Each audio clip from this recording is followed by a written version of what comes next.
मैं हूं दानिश और आप देख रहे हैं गिरिडीह तक। आज हमारे साथ बातचीत करने के लिए मौजूद हैं राज्यसभा सांसद डॉक्टर सरफराज अहमद। सर, आपका हमारे चैनल में स्वागत है। चुके बहुत बहुत शुक्रिया आपका। आपका चैनल अच्छा है, तरक्की कर रहा है, इसी जी। बात। सबसे पहले सवाल कि सर, जो आप राज्यसभा गए, आप पहले भी तो लोकसभा के मेंबर थे, वहां गए, आपको कैसा लगा? और जो पुराने लोग से मुलाकात हुई होगी आपकी। अच्छा लगा, बहुत अच्छा जगह। और ऊपर वाले के दया से चारों हाउस हम देख लिया और काफ़ी फर्क महसूस मैंने किया जब मैं लोकसभा था और जब मैं राज्यसभा हूँ। उस वक्त तो पुरानी बिल्डिंग थे, अभी तो नई अब पुरानी बिल्डिंग है, बिल्डिंग भी नहीं है, नए लोग हैं, नया सिस्टम है, सारा चीज़ डिजिटल डिजिटल हो गया है। बिल्डिंग।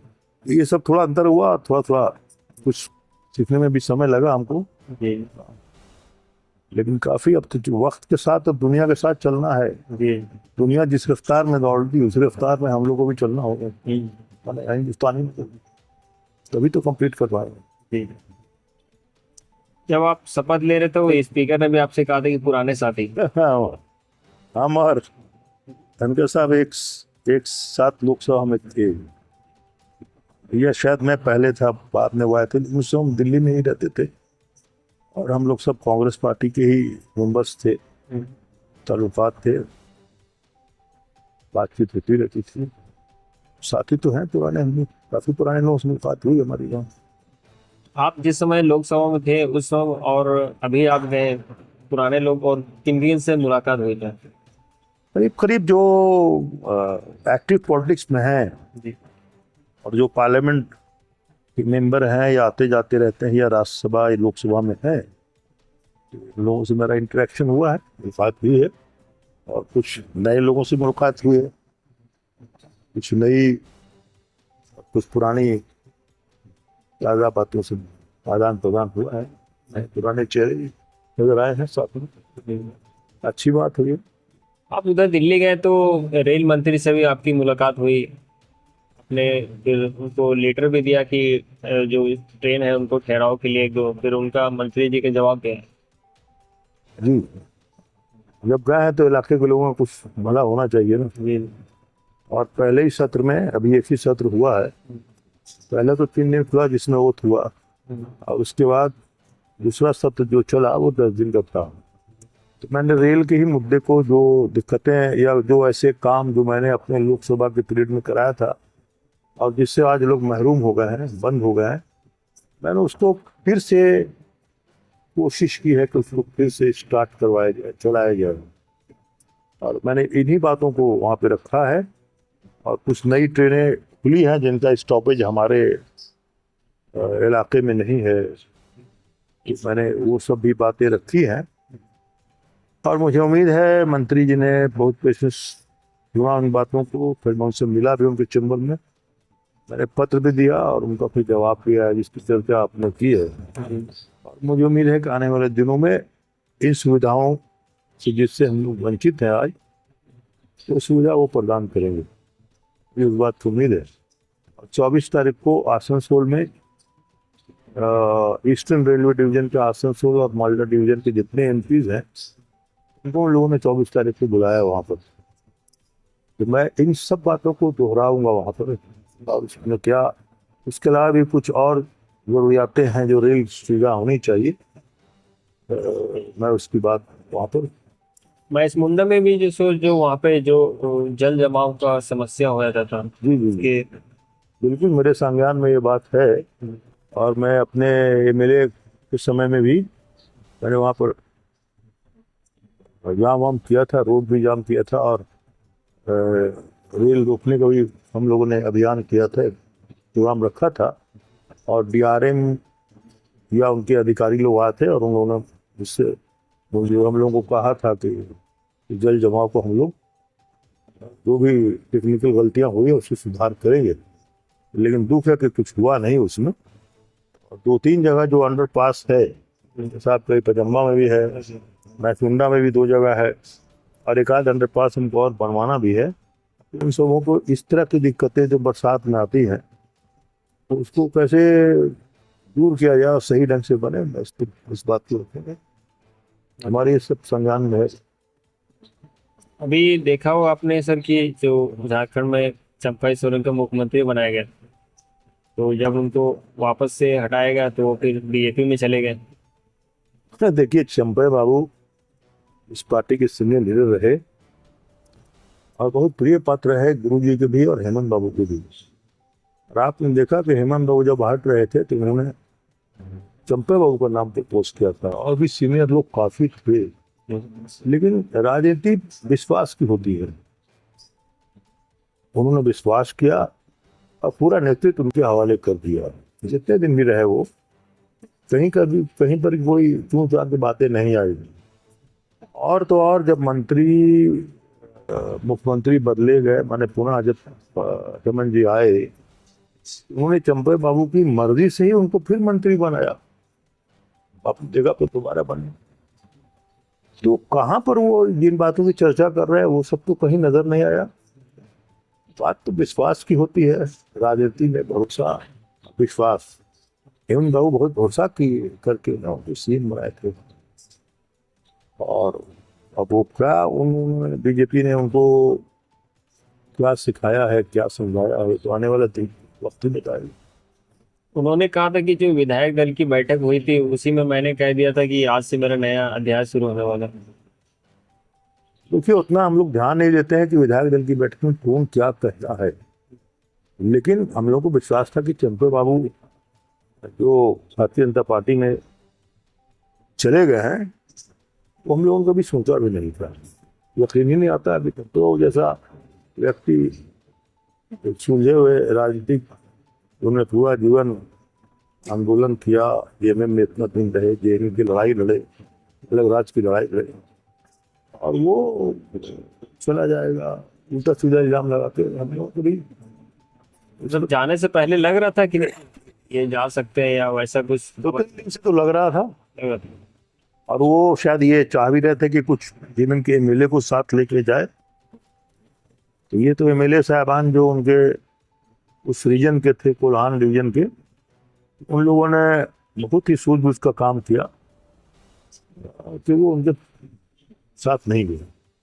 और मैं आपको बता दूं कि 14 सीट कोल्हान में है, आज 14 सीट पे 11 सीट का जेएमएम का विधायक है, 2 कांग्रेस के हैं, 11 जो 13, और 1 निर्दलीय जीते थे सरजू राव जी, जिन्होंने हराया था रघुवर दास जी को और चैलेंज करके हराया था। तो कहाँ वो 14 सीट में बीजेपी नजर आई। और मुझे नहीं लगता कि आने वाले चुनाव में भी 14 में कुछ बीजेपी को मिल पाएगी। इसलिए हमको नहीं लगता बीजेपी को बहुत ज्यादा, जिस तरह उन्होंने चंपई सोरेन को मिला करके और ये किया है, कोल्हान ने बहुत लाभ उनको नहीं आने वाला। फायदा किनको होगा, वो जो बीजेपी में गए हैं, बीजेपी को फायदा होगा या अब हम नहीं जानते हैं बीजेपी को क्या फायदा होगा या उनको क्या लाभ होगा। देखिए, उन लोग गलत सही में है। 24 के इलेक्शन के बाद भी सरकार जेएमएम की ही बनेगी। हेमंत बाबू ने और जेएमएम सरकार, गठबंधन की सरकार ने जितने कदम उठाए हैं पिछले 4 साल 4.5 सालों में जनहित के, वो आज लोगों के नजर में है, लोग देख रहे हैं। चाहे रोड का मामला हो, बिजली का मामला हो, अबू आवास का मामला हो, ये जो अभी लॉन्च हुआ है नया मैया सम्मान योजना, ये सब जनहित के दृष्टिकोण से लोगों को लाभ ही लाभ मिला है। चाहे वो रोजगार की बात हो या जो कल कारखाने जो यहाँ खुले हैं उसमें लोगों को नौकरी देने की बात हो, ये इतना डिस्टर्ब होने पर भी इतना आपने देखा किस तरह के वार इन लोगों ने किए पिछले 4 साढ़े 4 सालों में। सरकार को डिस्टेबलाइज करने की कोशिश, हर तरह की नाकाम कोशिश इन लोगों ने की। तंत्र मंत्र धन सब का इस्तेमाल किया इन लोगों ने, लेकिन सरकार हिल नहीं। और ये बहुत अच्छी बात है कि लोग एकजुटता, जेएमएम के विधायक, गठबंधन के विधायकों ने एकजुटता दिखाई, डटे रहे और मुकाबला किया। और इसी डिस्टर्ब जोन में भी जो भी अच्छे क्रांतिकारी कदम उठाए गए हैं वो सब आपके जहन में है, लोगों के जहन में है। और निश्चित रूप से आने वाले दिनों में इन सब का लोगों का विश्वास हम लोगों को प्राप्त होगा। पुनः यहाँ जेएमएम की सरकार स्थापित हुई, मुझे इस बात पे अपील है। सर सब आपको जान रहे हैं कि आप विधायक थे, लोकसभा सांसद थे, अब राज्यसभा सांसद है, तो आपकी जो शुरुआती दौर था, आप बचपने से लेके यहाँ तक का सफर थोड़ा शॉर्ट में बता दें लोगों को, कई लोग नहीं जान रहे इस बात को। देखिए, मैं यूथ कांग्रेस से हमारी राजनीतिक जीवन की शुरुआत हुई। बचपने से सर पढ़ाई लिखाई कहाँ? पढ़ाई लिखाई हमारी सब गिरिडीह में हुई। बीड़ी। हाँ, गिरिडीह पचम्बा, गिरिडीह गार्मेंट स्कूल में पढ़ा, फिर पचम्बा हाई स्कूल में पढ़ा, फिर गिरिडीह एक ही स्कूल से मैंने मैट्रिक किया। उस समय मैट्रिक था हमारे साथ में। और फिर अलीगढ़ चले गए, वहाँ से जाके हमने प्री यूनिवर्सिटी, उस समय प्री यूनिवर्सिटी भी था, प्री यूनिवर्सिटी किया, बीए ऑनर्स किया, एमए किया, और भी कुछ डिप्लोमा की डिग्री हमने ली है। और फिर एमफिल किया, और फिर पीएचडी आके हमने रांची से किया। ठीक है, लेकिन अलीगढ़ की ज़िंदगी मेरी काफ़ी पढ़ने लिखने की ज़िंदगी रही वहाँ। और वहाँ भी हमने हल्का फुल्का कांग्रेस की जो एनएसवाई की राजनीति थी वो हमने अलीगढ़ की शुरुआत की थी। और एक मेरा झुकाव था राजनीति में जाने का। और आपने देखा 77 में हम, उस समय हम लोग का बुरा दिन था, कांग्रेस सत्ते में नहीं थी। तो 77 में यूथ कांग्रेस के प्रेसिडेंट, 70 में हम बन गए, 77 में। और यूथ कांग्रेस के प्रेसिडेंट बन के मैंने बहुत पार्टी को सींचा पाया, काफी जोश और खरोश था उसको। और 1980 के इलेक्शन में उसके पहले लोकसभा हुआ था, उसमें हमने बहुत काम किया था तो अपनी पार्टी को जिताने का। और 80 में जब असेंबली होने लगा, उस समय बिहार झारखंड एक था, संजय जी का एरा चल रहा था।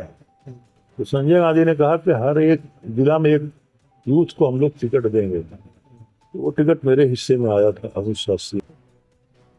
और उस समय के जो कांग्रेस के पुराने लीडर थे, उन लोगों ने वैसी सीट हमको दी तो कभी कांग्रेस जीती नहीं थी आज़ादी के बाद। उनको लोगों ने बहुत टफ सीट हमको दी, जो आज गांधी के रूप में है। तो 80 से लगाए, और मैंने कभी असेंबली सीट अपनी बदली नहीं। मैं जीता भी गांडे से, हारा भी गांडे से, जो भी किया गांडे के लिए किया, वो सब आप सबों के नज़र के सामने है।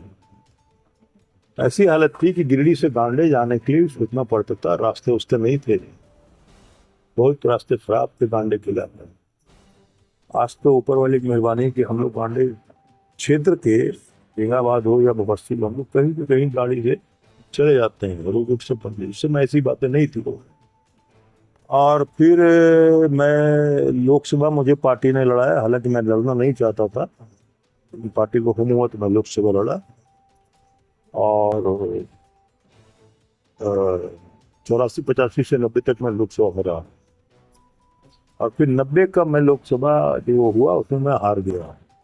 ठीक है, और फिर इसी तरह पार्टी फोरम पे काम करता रहा मैं लगातार। फिर मैं एमएलए हुआ, उसके बाद फिर मैं एमएलए रहा, तो बिहार में मिनिस्टर भी बना मैं। और लोकसभा के टाइम में हमारी एक दिल्ली में हमारे ताल्लुकात बढ़ गए, पहचान हुई लोगों से।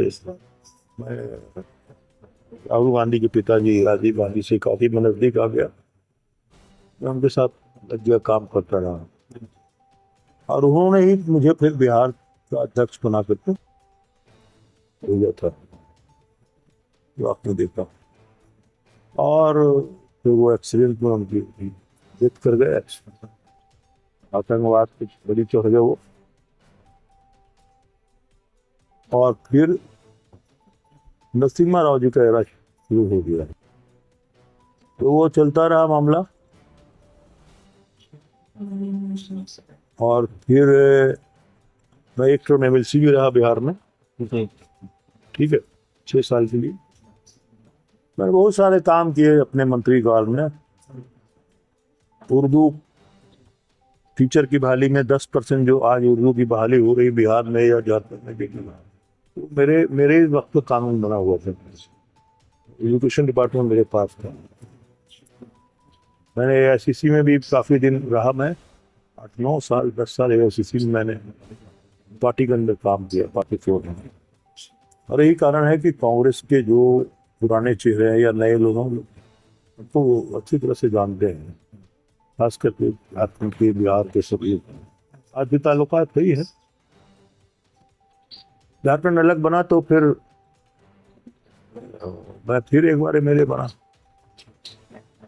2009 से 14। बहुत सारे कमिटीज को मैं चेयरमैन रहा, असेंबलीज की कमिटीज के। कोई कमेटी नहीं बची हुई जिसमें हमने काम नहीं किया। अभी कौन पब्लिक अंडरटेकिंग, एस्टीमेट कमेटी, पंचायती राज, मुझे खुद याद नहीं है कि कितनी कमेटी के हम चेयरमैन बने रहे, चलते रहे। और 2014 में मैं चुनाव हार गया असेंबली का। 19 आ गया, 19 में सीट चली गई जेएमएम के कोटे में। तो हेमंत जी से हमारे ताल्लुकात थे, क्योंकि 9 से 14 के बीच में वो चीफ मिनिस्टर बन चुके थे और रहे चीफ मिनिस्टर, कांग्रेस की सपोर्ट से ही रहे। तो ताल्लुकात अपना, हम लोग इंटरेक्शन में हमेशा रहे। और मैंने उनसे बराबर कहा कि आप नौजवान आदमी हैं, आपको बहुत आगे जाना है, आपको नेतृत्व भी करना है। और 19 में मैंने उनसे कहा कि आपके कोटे में सीट गई है, आप सोचिए। हमसे 3 4 बैठकें हुई और दूसरे सीट की वो बात करते थे, लेकिन झारखंड गांडे के बारे में बात नहीं करते थे। लास्ट में फिर मैंने कहा कि गांडे के बारे में क्या सोचा आपने, गांडे आप हमारे नाम पे छोड़ दीजिए कांग्रेस के लिए। तो बोले आप लड़िए, क्या कीजिएगा। हम कहा टिकट नहीं मिलेगा, निर्दलीय लड़ूंगा। मैं मन बना लिया था, नॉन डिपेंडेंट होगा। इस हमारे साथ जितने लोग थे इसी घर में बैठ के मीटिंग हुई थी, उन लोगों ने कहा था कि आपको लड़ना ही लड़ना है, अगर हम नहीं लड़ते ये सीट बीजेपी के पुनः चली जाती। मैंने मन बना लिया था कि लड़ूंगा मैं जरूर। मैंने हेमंत जी से बात कही थी, हेमंत तो हमने बनाया है, तो हेमंत जी सीट पर आप देख लीजिए, जब आप सीट लिए हैं तो आप जैसा तय कीजिए। तो फिर वही लास्ट में बोले कि फिर आप कांग्रेस से क्यों लड़िएगा, आप हमारे सिंबल से लड़िएगा। ठीक है, गठबंधन में जब हम लोग सब एक साथ तो मैं जेएमएम से लड़ूंगा, कांग्रेस से लड़ूंगा, को बहुत अंतर नहीं पड़ेगा। और आपने देखा कि हम जेएमएम से लड़े और केवल 2 मीटिंग उनकी मैंने कराई, एक बेंगाबाद में, एक कांडे में, और मैं आराम से सीट जेएमएम से मैंने निकाली। तो ताल्लुकात के बने पर अपने काम हम लगे रहे। आज भी हम घूमते रहते हैं लोगों के साथ, मेरा संबंध बना हुआ है पहले से, वो आज भी बना हुआ है। उस समय जो बच्चे थे लोग, वो लोग आज जवान हो गए हैं, लेकिन वो लोग तो हमको पहचानते हैं कि हमारे एमएलए साहब रहे हैं। और लोगों का विश्वास है, क्योंकि हम झूठ नहीं बोलते हैं, धोखा नहीं देते हैं। जो बात हम साफ साफ बात करते हैं, ये काम करना है तो आप कर देंगे, नहीं होगा मैं साफ बोल दूंगा ये काम नहीं होगा भैया, हम आपको धोखा में नहीं रखेंगे। तो शायद यही कारण है कि लोग हम पर विश्वास करते हैं। मैं जो करता हूँ करने की कोशिश करता हूँ। देखिए, हर समस्या का समाधान तो कोई व्यक्ति कर नहीं है, तो चांद सितारा तोड़ के हम नहीं ला सकते हैं किसी के, लेकिन हाँ उनके जो जेन्युइन काम है, उनकी जो जायज़ मांगे हैं, जायज़ चीज़ें हैं, बिजली की, रोड की, स्कूल की, कॉलेज की, आपने देखा मैंने धीरे धीरे करके कम से कम 10 15 हाई स्कूल गांडे में, बेंगाबाद में, मुफस्सिल में अलग अलग हाई स्कूल साथ चल रहे हैं, सरकारी गैर सरकारी। और हमने डिग्री कॉलेज बनवा दिया गांडे में, बिल्डिंग बन गई है और इसी सेशन से उम्मीद है कि पढ़ाई शुरू हो जाएगी। बाकी बात जो गांव देहात के फूल पुलिया जो थे वो करीब करीब बनकर तैयार हो गए हैं। हमने यहाँ पर रोड भी पीएमजीएसवाई की रोड, आरईओ की रोड, आरसीडी की रोड तो महत्वपूर्ण रोडें थी जिनमें आज बनवाया। मैंने कोशिश किया, हेमंत जी ने काफ़ी आशीर्वाद दिया, बना दिया। आज इन सब अच्छे अच्छे रोडों में काम लगा हुआ है और कुछ हमारे ही अनुशंसा के आलोक में अभी काम निकलने वाला भी है कुछ और रोडों पर। तो कोशिशें हमारी रही कि लोगों का जितना भला कर सकें, यही मेरी। अभी अंत में आकर के फिर पार्टी ने निर्णय लिया, जब क्राइसिस आ गई, आप देख ही रहे थे, हेमंत जी को मीटिंग में जब घेर लिया पूरी तरह से और लगता सरकार गिर जाएगी, तो फिर हम लोग की बैठक हुई, बातचीत हुई। मैंने कहा ठीक है, अगर सीट खाली करने की जरूरत है तो मैं तैयार हूँ। मैंने पार्टी के लिए, जो पार्टी का आदेश हुआ, सीट खाली करने की जरूरत पड़ेगी तो हेमंत जी यहाँ से लड़ेंगे। लेकिन बहरहाल जब वो सिचुएशन ऐसा आ गया तो नहीं लड़ पाए, क्योंकि अरेस्ट हमको कर लिया गया। फिर मैंने ही जैसे सजेस्ट किया कि आप मैडम को यहाँ से लड़ाइए, नेतृत्व मैडम करेंगे सब लोगों का। हम लोग तय किया और इसी बीच में दबाव हुआ इस्तीफे का करके। तब अब चुनाव तो हुआ नहीं था उस समय, मैडम नहीं बनी थी एमएलए। तो सीनियर मोस्ट जो हम लोग के थे और जो उन्होंने कहा कि आप ही तय कीजिए कि किसको आप नेतृत्व सौंपिएगा, हम लोग उसको मान लेंगे। सारे एमएलए हम लोग जगह बैठे हुए, उन्होंने चंपे बाबू का नाम सजेस्ट किया। हम लोग 1 मिनट में हम लोग सब एक्सेप्ट कर लिया। चंपे बाबू को लेकर राजभवन जाकर तो सीएम बने। आपने देखा कि इतिहास बहुत, और बाकी चीजें तो सब आप लोग जानते ही हैं।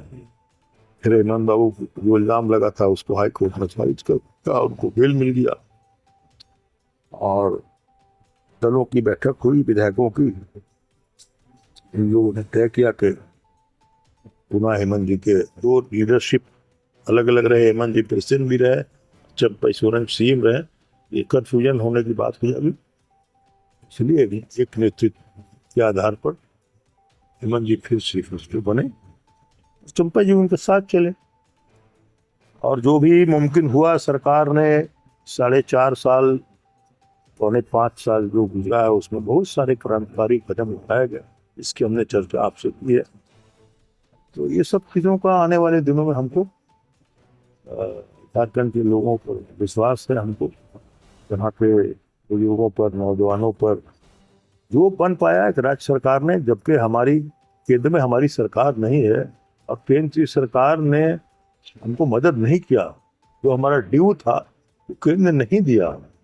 हमारा सेस रॉयल्टी का पैसा, हमारा जो कोयले का पैसा, हमारा जो दूसरे राज्यों के मुकाबले में जो हमको मिलना चाहिए था, रोड के लिए, बिजली के लिए, उद्योग धंधे के लिए, वो हमको सपोर्ट केंद्र से नहीं मिला। अपने ही रिसोर्सेज से जो भी हम आगे बढ़े और आज बढ़ रहे हैं, तो अगर सपोर्ट मिल जाता तो हम और यहाँ के गरीब दूर करने में लग सकते थे।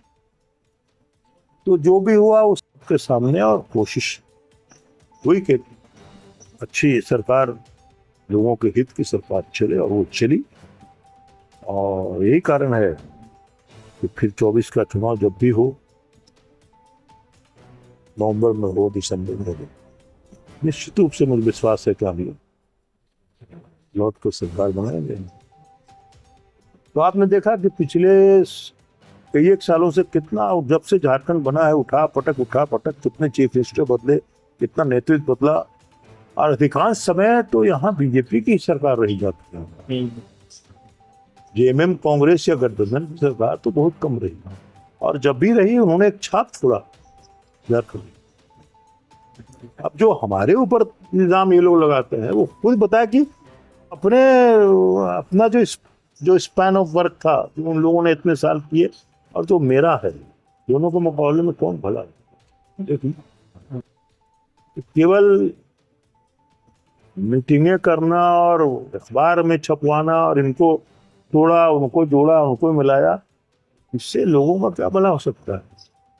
लोग तो रोटी कपड़ा मकान, रोड, बिजली, पानी, नौकरी, लोग धंधे, कल कर खाने मांगते हैं थोड़ी। और आपने, ये तो इनका इतिहास है। अब आपको लगता है कि असम के चीफ मिनिस्टर जो यहाँ आके बैठ के जो राजनीति कर रहे हैं, उनके यहाँ का सब समस्या का समाधान हो गया।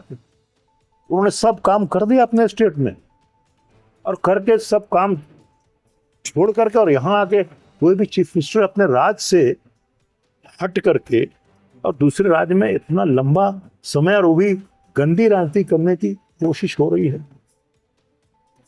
ये हमारे मध्य प्रदेश के पूर्व चीफ मिनिस्टर जो आज भारत सरकार में मंत्री हैं, उनका काम समाप्त हो गया दिल्ली में। क्या मिनिस्टर हैं, उनको डिपार्टमेंट है, उनको बहुत सारे काम करना है, पूरे हिंदुस्तान को देखना है, ना कि केवल इलेक्शन में किसी स्टेट पे जाके उसका हम वहाँ पावर ले लें, इसी तरह डिसलॉज कर दे गवर्नमेंट को और नई सरकार हम बना दें। ये कम बच गया था मंत्री लोगों का।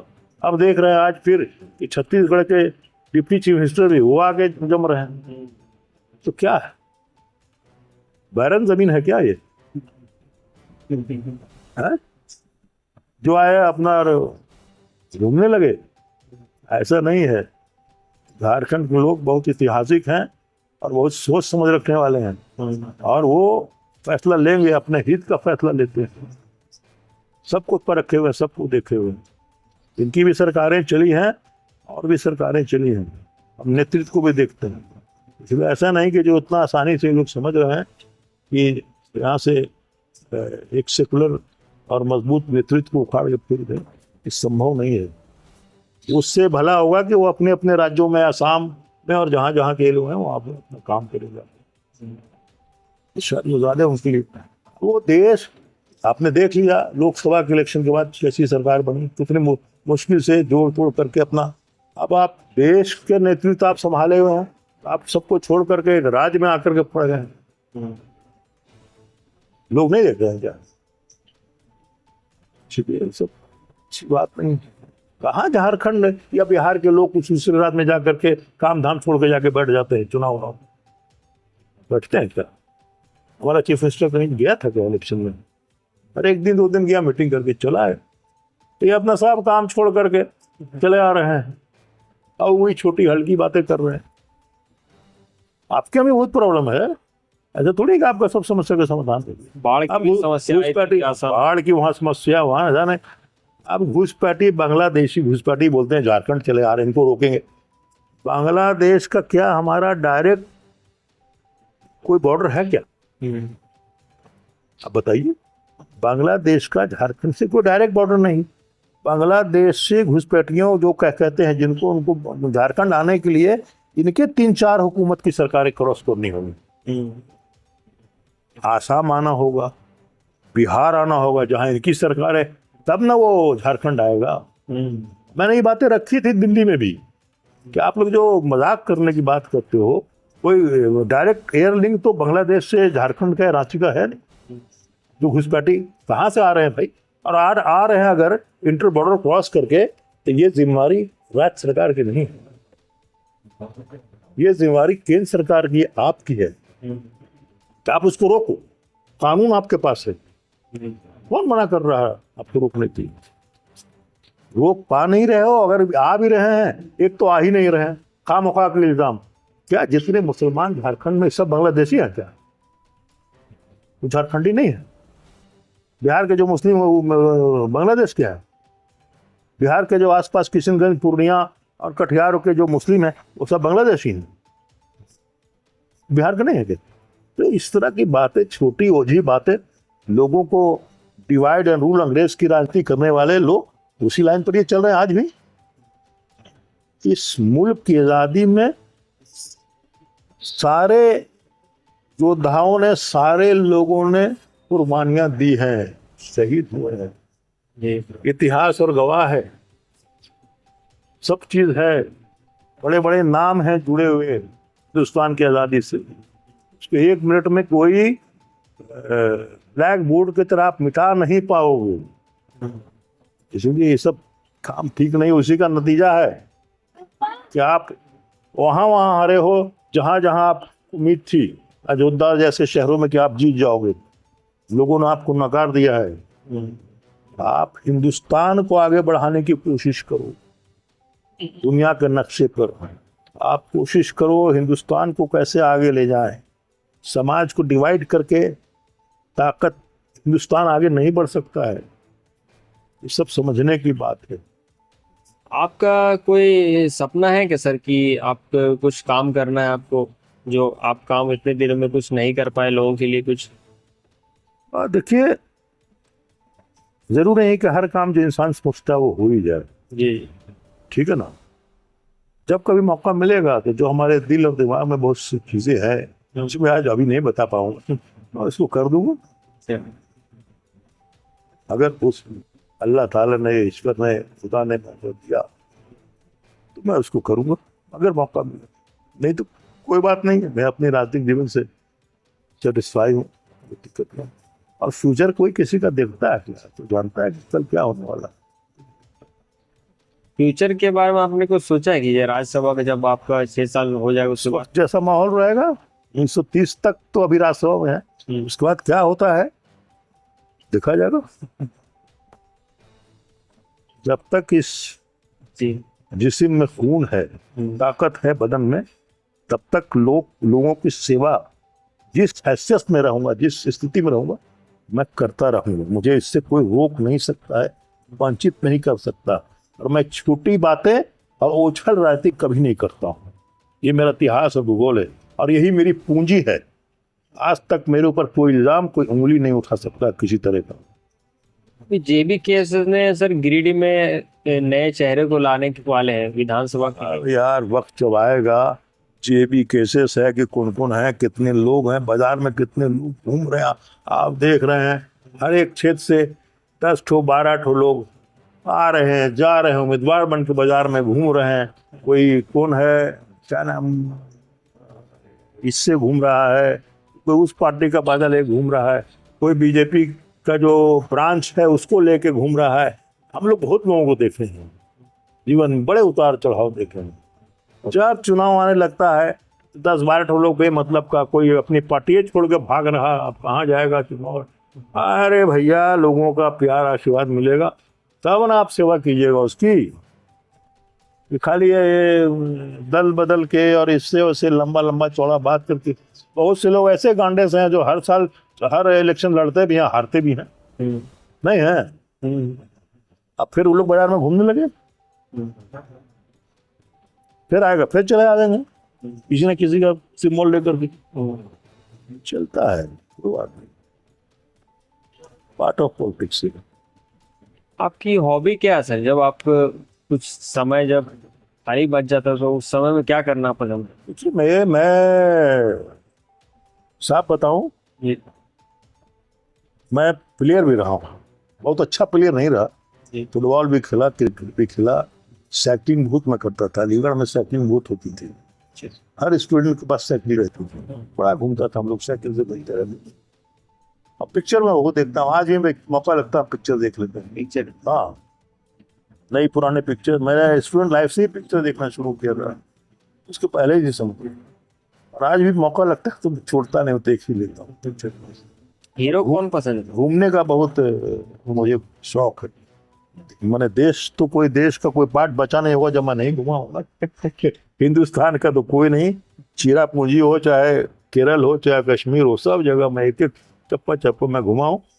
ये ऊपर वाले की हमारे साथ सहमति थी कि मैं डिफरेंट कमिटीज में, लोकसभा में था और फिर असेंबली में रहा, काउंसिल में रहा, तो मैं टूर बना करके घूमता रहता था, है ना।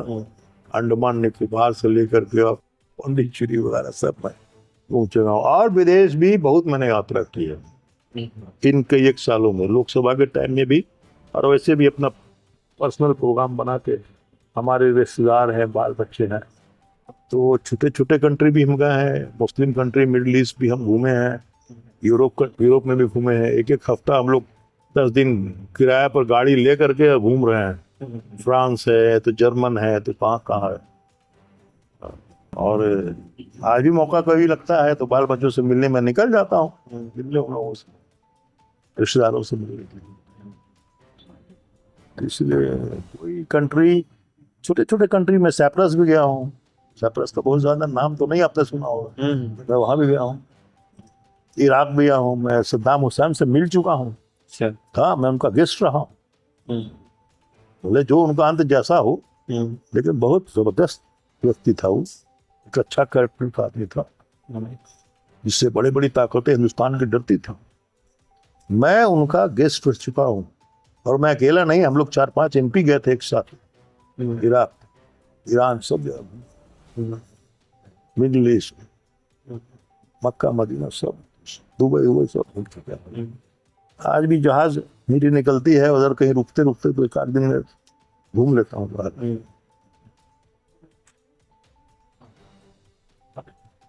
इसलिए खेल से भी दिलचस्पी रही है, घूमने का भी बहुत शौक है, कभी कभार पिक्चर भी देख लेता हूँ मौका जब मिलता है। ये है कि मुझे लोगों से, क्षेत्र से जब समय मिलता है, मौका तो कम ही मिलता है। आज भी देखिए, मैं कल ही रात में रांची से आया, आज इरफान साहब की वालदा का जो 40वां था, मैं वहाँ चला गया, और परसों से वो सरकार आपके द्वार का कार्यक्रम जो 31 से लगा है, मैं कोशिश करूँगा कि जहाँ जहाँ मुझे वक्त मिलेगा मैं वहाँ पहुँच जाऊँ। मेरे पास पूरी लिस्ट क्षेत्र में घूम जाऊँगा मैं, जहाँ जहाँ हमारे तीनों ब्लॉक में जहाँ मौका होगा, हमारे कार्यकर्ता मुझे बुलाएंगे, मैं वहाँ पहुँच जाऊँ। जाने आने से कम अपने लोगों से मुलाकात तो हो जाती, क्या चल रहा पता चल जाता है, और शायद मेरे जाने से अगर उसको किसी की कोई गरीब आदमी की मदद हो जाए, इससे बड़ी और कोई बात नहीं। मैं इसको बहुत फख्र से लेता हूँ बात को, कि अगर हमने किसी की मदद कुछ कर। यहाँ झारखंड में तो है ही सर, लेकिन जो इंडिया लेवल में, सेंट्रल लेवल में कौन नेता आपको पसंद है सर? राष्ट्रीय स्तर पर तो किसी नेता का नाम बताइए। देखिए, एक तो इंदिरा गांधी बहुत डैशिंग लीडर थी। इंदिरा गांधी के बाद मैंने राजीव गांधी के साथ काम किया, वो बहुत डैशिंग थे। अब आज के दिन में देखिए, अपकमिंग लीडर में तो राहुल गांधी हैं, जैसे जिनको लोगों ने क्या क्या नहीं कहा पिछले दिनों में, है आपको सब पता है। तो गांधी जी ने तो हम लोग को रास्ता हमवार कराया, आज़ादी दिलाई। बाबा अम्बेडकर, जिनके लिखे हुए संविधान इतना मुश्किल से पूरे दुनिया में घूम घाम कर उन्होंने हम लोग को एक जो मार्गदर्शन दिया है, एक कॉन्स्टिट्यूशन दिया है, ये लोग अच्छे लीडर गुजरे हैं। अबुल कलाम आज़ाद, जिन्होंने पाकिस्तान जाने से इनकार कर दिया, और जो पहले फर्स्ट एजुकेशन मिनिस्टर रहे, ये सब तो इतिहास है। इन लोगों ने अच्छे लीडर रहे हैं, इनके मार्गदर्शन पे हम लोग को सीखना चाहिए। सरदार पटेल, इतना होने पर भी फर्स्ट होम मिनिस्टर रहे वो। ये लोग अच्छे लोग गुजरे हैं, जो हिंदुस्तान का भला के बारे में सोचे। और अभी मौजूदा दौर में कौन नेता पसंद है, और उनके अलावा? देखिए, राज्य स्तर पर तो हेमंत बाबू अभी ठीक चल रहे हैं, ठीक है ना। और नेशनल लेवल में हम क्या बताएं, आप समझ ही रहे हैं सब। ये कोई बहुत ज्यादा उम्मीद जो लोग हैं उनसे नहीं है, आने दीजिए, वक्त तो देखा जाएगा। ठीक है सर, बहुत बहुत धन्यवाद आपका हमारे बहुत शुक्रिया में देने के लिए समय अपना। आप आए मेरे पास, कुछ अच्छी बातें हो गई, कुछ पुरानी नई यादें ताज़ा हो गई, और आपको मैं फिर बहुत बहुत आपके चैनल को मुबारकबाद देता हूँ।